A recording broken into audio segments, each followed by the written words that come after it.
like one thing I really believe, like, and it was part of my business plan for AEW, is like, as a wrestling fan, you really need to like not only believe in the star wrestlers, most importantly of all, the great wrestling and the great wrestlers that you're going to get from the company. You need to like believe in the company that has a chance, like that it's not gonna like be like that it's a big legitimate thing like around the world. And there was nothing really since WCW went down that felt that way. And even at the end of WCW, they always had it. Until the day they pulled the plug, none of us actually believed that could have ever happened. And it was unthinkable when it happened. And then like since then, there's Impact, which is great, but it's like the zombie WCW, the guys who was left over from WCW, some of the people, they went and started another wrestling company.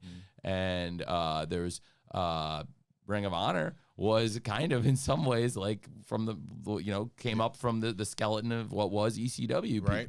And those companies that they built like legacies that ironically lasted longer than the original companies. Like when we took over Ring of Honor, it's been around for 20 years. And the legacy they built, I think, in many ways rivals like around Philadelphia and then Baltimore and all over the world, the legacy, because I think of the digital era. If ECW would, made it to the digital era, who knows? I was a huge fan of it at the time.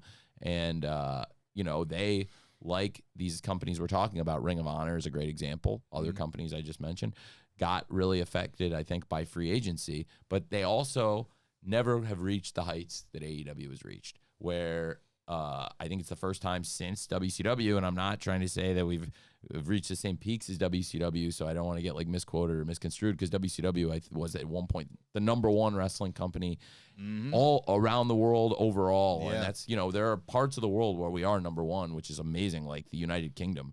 But and as big as wrestling is there, and I'm sure yourself you feel like you're the best. You have to. You got to.